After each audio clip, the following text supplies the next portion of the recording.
कैसे हैं मित्रों। तो आइए आज हम सुख भाव की चर्चा को मीन राशि तक ले आए हैं और इस तरह से 12 राशियों की श्रृंखला सुख भाव की पूरी हुई। वार्षिक राशिफल 2023 के वीडियो हमारे चैनल पे पड़े हुए हैं, उनको जरूर देखिए।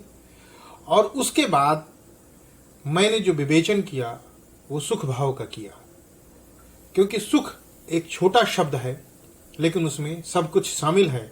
और अगर आपके पास सब कुछ है और उनसे आप आनंद नहीं उठा पा रहे हैं, इसके मतलब आपके सुख भाव में कहीं ना कहीं गड़बड़ी है और उसको दुरुस्त किए जाने की ज़रूरत है। तो ज़्यादा विलंब न करते हुए आज हम मीन लग्न और मीन राशि वालों के लिए चर्चा शुरू करते हैं। और मित्रों, हमारा आपसे निवेदन है कि अब तक अगर आपने हमारे चैनल को सब्सक्राइब नहीं किया है तो कृपा करके सब्सक्राइब कीजिए, लाइक कीजिए और अपने प्रश्नों को वहाँ लिखिए। हम आपके प्रश्नों को लेंगे और उनको सेग्रीगेट करके हम 10-10 मिनट के वीडियो बना के उसमें मैक्सिमम क्वेश्चन को लेके उनका हल बताने की कोशिश करेंगे। तब तक के लिए आप जो है संयम बनाए रखें। हर एक प्रश्न जो आप हमारे चैनल पे कमेंट करेंगे, हम हर एक प्रश्न का उत्तर अवश्य देंगे, ये हमारा आपसे वादा है। तो देखिए, आपके सामने एक लग्न कुंडली खुली हुई है और यहाँ पे 12 नंबर लिखा हुआ है। यहाँ पे ये 12 नंबर लिखा है। तो 12 नंबर अगर लिखा है यहाँ पे, तो अगर आपकी कुंडली में इस भाव में 12 नंबर लिखा हुआ है, 12 नंबर लिखा हुआ है, तो इसका मतलब आपकी मीन लग्न की कुंडली है। तो अगर आपकी मीन लग्न की कुंडली है तो ये जानकारी आपके लिए है। इसके अलावा दूसरी बात, इस पूरे कुंडली में चंद्रमा कहीं भी बैठा हो, यहां बैठा हो, यहां बैठा हो, यहां बैठा हो, अगर वहां पे 12 नंबर लिखा हुआ है तो आपकी मीन राशि है। तो यदि आपकी मीन राशि है और मीन लग्न है तो ये जानकारी आपके लिए है। और अब हम शुरू करते हैं। देखिए, ये कुंडली का हुआ प्रथम भाव, जिसे लग्न बोलते हैं, ये आपके तन को रिप्रेजेंट करता है। ये हुआ दूसरा भाव, ये तीसरा भाव, ये चतुर्थ भाव, ये पंचम भाव, षष्ठ भाव, सप्तम भाव, अष्टम भाव, नवम भाव, दशम भाव, एकादश भाव, द्वादश भाव। इस तरह कुंडली में 12 भाव होते हैं। अब कुंडली का हर भाव कुछ न कुछ रिप्रेजेंट करता है, कुछ न कुछ चीजों का कारक होता है। हम एक एक करके विवेचना करेंगे। हमने सबसे पहले लिया सुख भाव, क्योंकि हमारा मानना है कि जीवन में अगर आपके पास सब कुछ है और आप उससे सुख नहीं उठा पा रहे हैं तो सब कुछ बेकार है। और इस मटेरियलिस्टिक वर्ल्ड में सुख की कामना करना कोई गुनाह नहीं है, कोई अपराध नहीं है। आप किसी सतयुग या त्रेता युग या किसी त्यागी युग के जमाने में नहीं रह रहे हैं।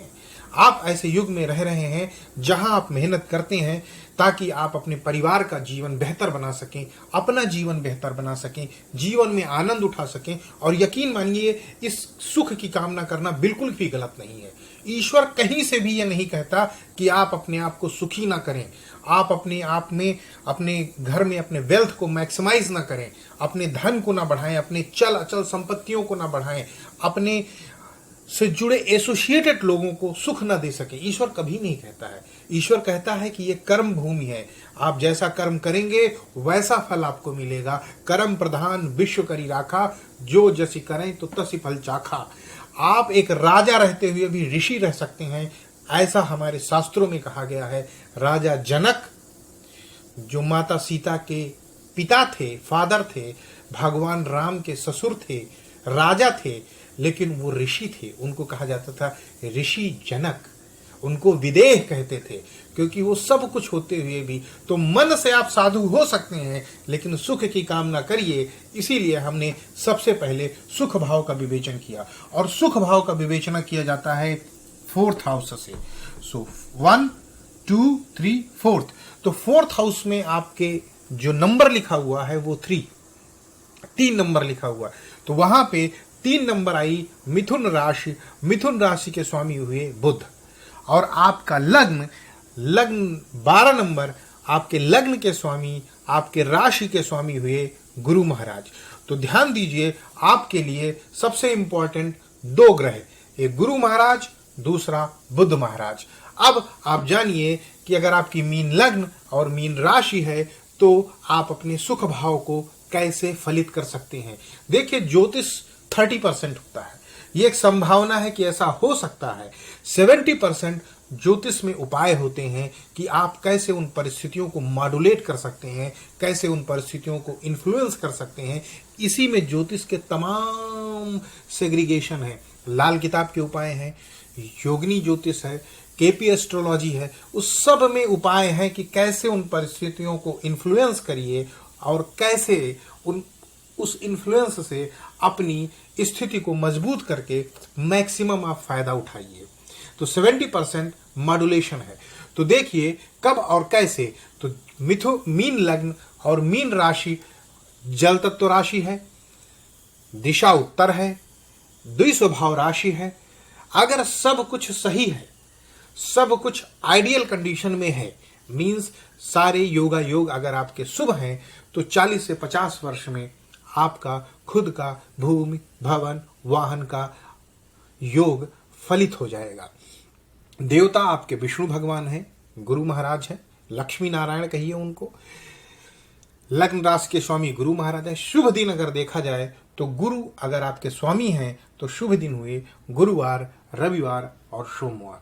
इसका मतलब नॉर्मली ग्रहों की मैत्री में भी बृहस्पति भगवान के मित्र होते हैं सूर्य और चंद्र। तो वैसे ही आपके लिए दिन शुभ हुए गुरुवार, रविवार, सोमवार।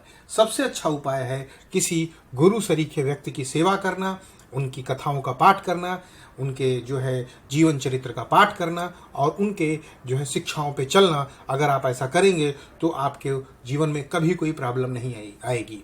अब सबसे इंपॉर्टेंट योग जानिए। सबसे इंपॉर्टेंट योग भूमि भवन वाहन के सुख को फलित करने का है गुरु और बुध की युति। अगर आप अपनी कुंडली में देखिए, गुरु और बुध की युति आपकी कुंडली में है और वो युति बना के गुरु और बुध इस पूरी कुंडली में 1 से लेके 12 भावों तक यहां बैठे हो, यहां बैठे हो, यहां बैठे हो, यहां बैठे हो, अगर कहीं भी बैठे हैं तो आपको भूमि भवन वाहन माता का सुख पर्याप्त मिलेगा। क्योंकि लग्न के स्वामी और चतुर्थ भाव के स्वामी युति बना के बैठे हैं तो आपको सुख पूरा देंगे। बस शर्त इतनी है कि उन पे पापक ग्रहों की दृष्टि ना हो, उनका अंश बल कम ना हो, उन पे वो कहीं जो है शत्रु क्षेत्री होके ना बैठे हो और किसी और ग्रह कोई और ग्रह उनके साथ ना बैठा हो। इससे उनके बलाबल में कमी हो जाएगी। अब दूसरा योग जानते हैं। अब ये चतुर्थ भाव का स्वामी हुआ बुध। अगर ये बुध लग्न में जाके बैठ जाए और लग्न का स्वामी गुरु चतुर्थ में आके बैठ जाए तो ये हुआ परिवर्तन योग। अगर ये परिवर्तन योग बनता है आपकी कुंडली में तो भी आपको भूमि भवन वाहन माता का सुख पर्याप्त मिलेगा। इसके अलावा बुध जो है दशम स्थान में बैठ जाए। दशम स्थान हुआ ये 1 2 3 4 5 6 7 8 9 10। तो यहां पे बैठने के कारण बुध जो है अपनी 7वीं पूर्ण दृष्टि से अपने ही घर को देखेगा, चतुर्थ भाव को देखेगा। अगर चतुर्थ भाव को देखेगा तो इसके पावर में वृद्धि करेगा और इसके पावर में अगर ये वृद्धि करेगा तो आपको भूमि भवन वाहन माता का सुख पर्याप्त मिलेगा। इसके अलावा गुरु जो है बुध जो है जो चतुर्थ भाव का स्वामी हो वह आपके 7वें घर में बैठ जाए। 7वां घर कन्या राशि का घर हुआ। इसके स्वामी अगेन जो है यही बुध महाराज हैं।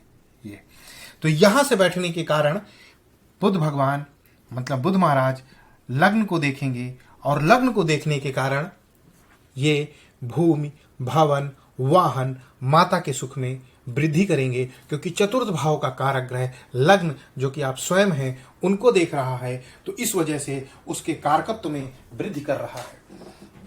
अब एक उपाय और जानते हैं कि अगर चतुर्थ भाव का स्वामी अगर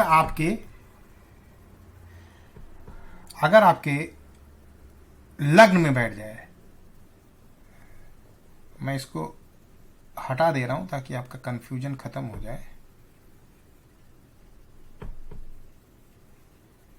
चलिए इतना सही है, आप जो है समझ जाएंगे।